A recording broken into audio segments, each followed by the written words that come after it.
Di sebuah desa kecil di Subang, Jawa Barat, hiduplah seorang anak bernama Raka. Usianya baru 12 tahun, tetapi mimpinya sangat besar, menjadi pembalap profesional seperti para rider MotoGP yang sering ia tonton di televisi tua milik ayahnya. Setiap malam minggu, Raka duduk di lantai ruang tamu sambil menatap layar dengan penuh kagum. Suara mesin motor membuat matanya berbinar. Ia selalu berkata dalam hati, "Suatu hari nanti, aku akan balapan di sirkuit dunia."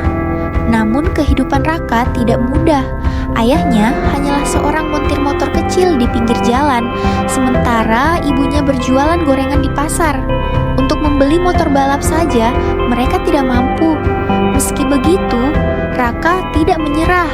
Sepulang sekolah, ia membantu ayahnya di bengkel. Ia belajar mengenal mesin, mengganti oli, memperbaiki rantai, bahkan membongkar karburator. Dari situlah kecintaannya terhadap motor semakin besar. Suatu hari, ayahnya membawa pulang motor bebek tua yang hampir rusak total.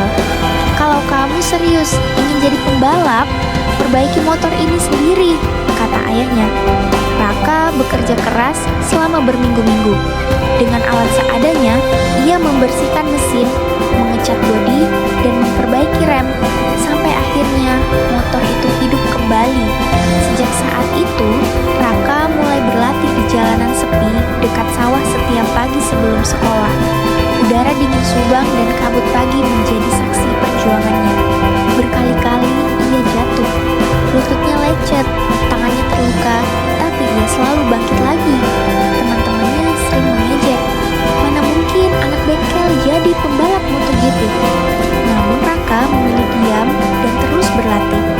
Hingga suatu hari, ada perlombaan balap motor kecil antar kecamatan di Subang. Hadiahnya tidak besar, tetapi bagi Raka itu adalah kesempatan pertama untuk membuktikan dirinya. Dengan motor tua rakitannya sendiri, ia datang ke sirkuit kecil penuh tanah dan debu. Banyak peserta menertawakannya karena motornya terlihat paling sederhana. Balapan dimulai. Di awal lomba, Raka tertinggal jauh, tetapi ia ingat pesan ayahnya. Pembalap hebat bukan yang paling mahal motornya, tapi yang paling berani dan pantang menyerah. Raka mulai fokus. Satu persatu, lawannya berhasil ia salib di tikungan. Penonton mulai bersorak melihat anak kecil dengan motor tua melaju begitu cepat. Lap terakhir menjadi penentuan. Di tikungan terakhir, Raka memberanikan diri mengambil jalur sempit.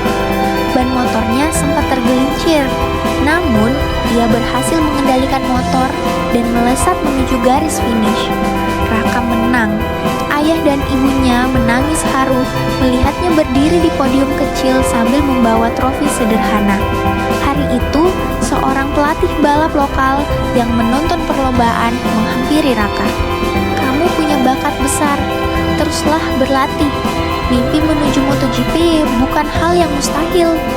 Raka menatap langit sore Subang dengan mata penuh harapan.